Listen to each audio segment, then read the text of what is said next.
വീണ്ടും വീണ്ടും അറിയുവാനും അനുഭവിക്കാനും ആസ്വദിക്കുവാനുമുള്ള മനുഷ്യൻ്റെ അടങ്ങാത്ത ആസക്തിയാണ് ലഹരി. എന്നാൽ അറിവാണ് ലഹരി. ക്ലാസ്സിൽ നുരയും പതയും അല്ല ലഹരി എന്ന് നമ്മെ മാറ്റിച്ചിന്തിപ്പിച്ച ഒരു പുസ്തകം, കാൽപ്പനികതയുടെ ലഹരി. നമസ്കാരം, ഞാൻ നിങ്ങളുടെ സ്വന്തം രമ്യ രാധാറാം. ഇന്നത്തെ എഴുത്തുമുഖം പ്രോഗ്രാമിലൂടെ ലക്കി വൈറ്റ് ഔൾ നിങ്ങളെ പരിചയപ്പെടുത്തുന്നത് ലഹരി എന്ന പുസ്തകം രചിച്ച പ്രാസംഗിക, കലാ സാംസ്കാരിക പ്രവർത്തക, എഴുത്തുകാരി ശ്രീമതി നസ്രിൻ നിസാറിനെയാണ്.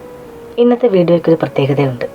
ഇന്ന് നസ്രിൻ്റെ കവിതകളെ പരിചയപ്പെടുത്തുന്നത് നമുക്ക് ഏറ്റവും പ്രിയപ്പെട്ട മലയാള സാഹിത്യത്തിൻ്റെ മഹത്വം കൊണ്ട് നമ്മെ ആകർഷിക്കുന്ന അതിസാധാരണ മനുഷ്യരുടെ ജീവിതാനുഭവങ്ങൾ ഭാഷയിൽ വളരെ വൈവിധ്യത്തോടെ എഴുതി ചേർത്ത ബേപ്പൂർ സുൽത്താൻ ശ്രീ വൈക്കം മുഹമ്മദ് ബഷീറിൻ്റെ മകൾ, നമുക്കേവർക്കും അറിയാവുന്ന, അദ്ദേഹത്തിൻ്റെ കുറിപ്പുകളിലൂടെയും എഴുത്തുകളിലൂടെയും നമുക്ക് പ്രിയങ്കരിയായി മാറിയ അദ്ദേഹത്തിൻ്റെ കൃതികളെയും ലേഖനങ്ങളെയും എഴുത്തുകളെയും ഇന്നത്തെ തലമുറയ്ക്ക് ആഴത്തിൽ മനസ്സിലാകുന്ന വിധത്തിൽ സംരക്ഷിച്ച ബഷീറിൻ്റെ പ്രിയപ്പെട്ട മകൾ ഷാഹിന ബഷീർ.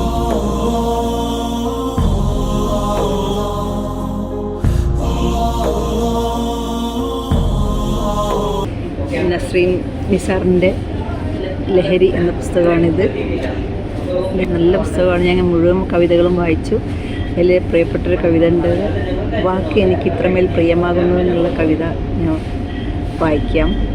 എനിക്കെങ്ങനെ അകലാനാവും കവിതയിൽ നിന്നും, കടൽ പോലെ ഇരമ്പിയ കട്ടുറപ്പുള്ള വീറ്റലുകളിൽ കാറ്റുപോലെ പതിയെ തൊട്ടത് കവിതകളാണ്. കടന്നുന്ന പൊട്ടിച്ചിരികളും കാത്തുവെച്ച പ്രിയരാഗങ്ങളും കോർത്ത് തന്ന മഴനാദങ്ങളും കവിതയാണ്. കോർത്ത് തന്ന മഴനാദങ്ങളും കവിതകളാണ്. ഇലയനക്കമില്ലാതെ ഇരുണ്ട മൗനം പോൽ കവിതയെന്ന് വെട്ടിത്തുടങ്ങിയാൽ ചാറ്റൽമഴ പോലൊന്ന് പ്രിയമായി വന്ന് മനകൂട്ടുന്നത് മനം തുറന്ന വാക്കുകളാണ്. അതിനാണ് വാക്ക് എനിക്ക് ഇത്രമേൽ പ്രിയമാകുന്നത്. വളരെ നല്ല കവിതയാണ്, എനിക്കിഷ്ടപ്പെട്ടു. ഞാൻ മുഴുവനും വായിച്ചു. നസ്രീന് എല്ലാ ആശംസകളും നേരുന്നു. നസ്രിൻ്റെ കവിതകളെക്കുറിച്ച് എനിക്ക് പറയാനുള്ളത്, കടന്നു പോകുന്ന കാലവും നടന്നു നീങ്ങുന്ന മനുഷ്യരും തമ്മിലുള്ള വിളക്കിച്ചേർക്കലുകളാണ് ലഹരി എന്ന കവിത സമാഹാരം. കാലത്തിൻ്റെ കുത്തൊഴുക്കിൽ കുത്തഴിഞ്ഞ പുസ്തകങ്ങളെപ്പോലെ ചിതറിക്കിടക്കുന്നതാണ് ഇന്നത്തെ സമൂഹം. നിറഭേദങ്ങൾ തിരിച്ചറിയാനുള്ള ശേഷി നഷ്ടപ്പെട്ടുകൊണ്ടിരിക്കുന്ന സമൂഹത്തിൻ്റെ നേർസാക്ഷികളായാണ് നസ്രിൻ അക്ഷരങ്ങളെ അടുക്കിപ്പറക്കി വച്ചിരിക്കുന്നത്. അക്ഷരങ്ങളുടെ ലഹരി അനുവാചകരിലേക്ക് കുത്തിയിറക്കാനുള്ള ശ്രമത്തെ സത്ത ഒട്ടും ചോർന്നു പോകാത്ത വിധത്തിലാണ് നസ്രിൻ രചന നിർവഹിച്ചിരിക്കുന്നത്. ആത്മാവിനെ സ്പർശിക്കാത്ത ഒരു ചില്ലക്ഷരം പോലും നമുക്കതിൽ കാണാൻ കഴിയില്ല. വധുവിൽ തുടങ്ങി പൊതുച്ചോറിൽ അവസാനിക്കുന്ന 50 കവിതകൾ, ഹൃദയസ്പർശിയായ ചിന്തകൾ, യാത്രകളിൽ പോലും ഓർക്കുന്ന വരികൾ, 2 പിണക്കങ്ങളുടെ ഇടയിൽ തുളുമ്പുന്ന കവിതയാണ് ഇണക്കമെന്ന്. പരസ്പരം വെട്ടിപ്പിടിച്ചും മത്സരിച്ചും സ്വപ്നങ്ങൾ കീഴടക്കി ജീവിതം കെട്ടിപ്പടുക്കുമ്പോൾ ഇടയ്ക്ക് വെച്ച് നഷ്ടപ്പെട്ടു പോകുന്ന മനുഷ്യബന്ധങ്ങൾക്കിടയിലെ ഊഷ്മള സ്നേഹം പരസ്പരം നഷ്ടപ്പെടാതിരിക്കാനാണ് കവയിത്രി നമ്മളെ ഇത് ഓർമ്മപ്പെടുത്തുന്നത്. കവയിത്രി പറയുന്നുണ്ട്, ആത്മാവുകൾ പണയപ്പെടുത്തിയപ്പോൾ ഇരു ഹൃദയങ്ങളിലും മുറിവുകളാണ് ശേഷിച്ചതെന്ന്. കാലം കടന്ന് കെട്ടുറപ്പില്ലാത്ത കുടുംബ ബന്ധങ്ങളിലേക്ക് ചേക്കേറുമ്പോൾ പ്രതീക്ഷയുടെ മരിപ്പച്ചയിലേക്ക് ചെന്നെത്തിക്കാൻ എഴുത്തുകാരി പരിശ്രമിക്കുന്നുണ്ട്. നസ്രിൻ്റെ എല്ലാ കവിതകളിലും വായനക്കാരുടെ ഹൃദയത്തെ തൊട്ടുണർത്തുന്ന ഒരു സ്പന്ദനം നമുക്ക് കാണാൻ കഴിയുന്നുണ്ട്. ചിലത് മഴയായും പ്രണയമായും തണുപ്പായും ഉണർത്തുപാട്ടായും അനുഭവവേദ്യമാകുന്നത് കാണാൻ കഴിയുന്നുണ്ട്. മഴ എന്ന കവിതയിൽ എഴുത്തുകാരി പറയുന്നുണ്ട്, മഴ പെയ്യുന്നത് മനസ്സുകളിലല്ല, മരണത്തിൻ്റെ മുനമ്പുകളിലാണ്. മണ്ണും മനുഷ്യനും പ്രകൃതിയും എത്രമാത്രം ഇഴുകിച്ചേർന്നിരിക്കുന്നുവെന്ന് ഈ കവിതകളിലൂടെ നമുക്ക് അടുത്ത് മനസ്സിലാക്കാൻ കഴിയും. മനുഷ്യൻ്റെ അടങ്ങാത്ത പകയും വിദ്വേഷവും കാരണം മഴ പോലും മരണങ്ങളിൽ അഭയം തേടിയിരിക്കുന്നു എന്ന് എഴുത്തുകാരി പറഞ്ഞിരിക്കുന്നു. മനുഷ്യ നന്മയ്ക്കായി തൂലിക ചലിപ്പിച്ചുകൊണ്ടിരിക്കുന്ന ഈ എഴുത്തുകാരിയെ നമുക്ക് പരിചയപ്പെടാം. പോകാം വീഡിയോയിലേക്ക്. പ്രിയമുള്ളവരെ, ഞാൻ നസ്രിൻ നിസാർ. നിങ്ങളെപ്പോലെ തന്നെ അക്ഷരങ്ങളെ സ്നേഹിക്കുന്ന ഒരു വായനക്കാരിയാണ്.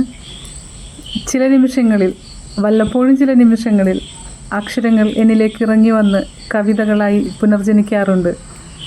ആ കവിതകളെ ഞാൻ എൻ്റെ പ്രിയപ്പെട്ടവരിലേക്ക് പറത്തി വിടാറുമുണ്ട്. അവരിൽ നിന്ന് ലഭിക്കുന്ന മികച്ച പ്രതികരണങ്ങളുടെ പ്രതിഫലനമാണ് പലപ്പോഴായി ഞാൻ എഴുതിയിട്ടുള്ള കവിതകളെ പുസ്തക രൂപത്തിലാക്കുക എന്ന എൻ്റെ ആഗ്രഹത്തിന് ഇന്ധനമായിട്ട് ഉണ്ടായിരുന്നത്. കൂടാതെ എൻ്റെ ചില കവിതകൾ മലയാളത്തിലെ പ്രമുഖ ആനുകാലികങ്ങളിലും മാധ്യമങ്ങളിലും പ്രസിദ്ധീകരിച്ചു വന്നത് എൻ്റെ ആത്മവിശ്വാസം വർദ്ധിപ്പിച്ചു. അൽഷിമേഴ്സ്, കൂടുമാറ്റം, ലഹരി തുടങ്ങിയ കവിതകൾ വായിക്കപ്പെട്ടു എന്ന് മാത്രമല്ല ചർച്ച ചെയ്യപ്പെട്ടു എന്നുള്ളതും എഴുത്തുവഴിയിലെ വലിയ അംഗീകാരമായി കാണുന്നു.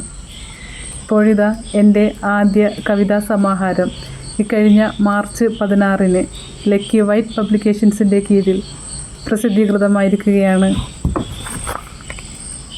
ലഹരി, കാൽപ്പനികതയുടെ ലഹരി 50 വ്യത്യസ്ത വിഷയങ്ങളിലുള്ള കവിതകളുടെ സമാഹാരമാണ്. സാമൂഹിക പ്രതിബദ്ധതയുള്ള ഒരു വിഷയത്തിലാകണം ആദ്യ സൃഷ്ടി എന്നുള്ള ആഗ്രഹം. സർഗാത്മകതയുടെ ലഹരിയിൽ മറ്റെല്ലാ വേണ്ടാത്ത ലഹരികളും ഇല്ലാതാകണം, മറക്കണം എന്നുള്ള സന്ദേശമാണ് ഈ പുസ്തകത്തിലൂടെ നൽകാൻ ഞാൻ ആഗ്രഹിക്കുന്നത്. അഭ്യുദയകാംക്ഷികളിലേക്കും സാഹിത്യരംഗത്തെ പ്രമുഖരിലേക്കും പുസ്തകം എത്തിക്കാനായി എന്നുള്ളത് വലിയ സന്തോഷമായി കാണുന്നു. അവരിൽ നിന്നെല്ലാം വായിക്കപ്പെടേണ്ട ഒരു പുസ്തകമെന്ന ഒരു പ്രതികരണം ലഭിച്ചതിലും വളരെ സന്തോഷമുണ്ട്. ഓരോരുത്തരും അവരുടെ ആത്മാവിനെ സ്പർശിക്കുന്ന ഓരോ കവിതകൾ പരാമർശിച്ച് അഭിനന്ദനങ്ങളും സന്തോഷങ്ങളും അറിയിച്ചിട്ടുണ്ട്. പ്രിയമുള്ളവരെ, നിങ്ങളുടെ ആത്മാവിനെ സ്പർശിക്കുന്ന ഒരു കവിതയെങ്കിലും ഈ പുസ്തകത്തിൽ ഉണ്ടാകും എന്നുള്ള ഉറച്ച വിശ്വാസം എനിക്കുണ്ട്. കാരണം എൻ്റെ ആത്മാവിനെ സ്പർശിക്കാത്ത ഒരു ചില്ലക്ഷരം പോലും ഞാൻ ഈ കവിതയിൽ ഉപയോഗിച്ചിട്ടില്ല. ഏറ്റവും ഒടുവിലത്തെ സന്തോഷം മലയാളത്തിൻ്റെ പ്രിയ എഴുത്തുകാരൻ, നമ്മളിൽ ജീവിക്കുന്ന, നമ്മൾ പറഞ്ഞാലും ഈ ലോകത്ത് എഴുത്തിലൂടെ ജീവിക്കുന്ന പ്രിയപ്പെട്ട വൈക്കം മുഹമ്മദ് ബഷീറിൻ്റെ പ്രിയപുത്രി ടാറ്റായിന്നത് ഷാഹിന ബഷീർ പുസ്തകം വായിച്ച് ഫോണിലൂടെയും സോഷ്യൽ മീഡിയയിലൂടെയും അഭിനന്ദനം അറിയിച്ചത് വളരെ സന്തോഷമായി കാണുന്നു. ഒരു അവാർഡ് കിട്ടിയ ഒരു പ്രതീതിയാണ്. നിങ്ങളും ഈ പുസ്തകം വായിക്കണം, അഭിപ്രായം അറിയിക്കണം, നിങ്ങളുടെ സുഹൃത്തുക്കളിലേക്ക് പുസ്തകം എത്തിക്കണം. എല്ലാവർക്കും ഹൃദയാത്മന നല്ലത് വരട്ടെ എന്ന് പ്രാർത്ഥിക്കുന്നു, ആശംസിക്കുന്നു. Thank you.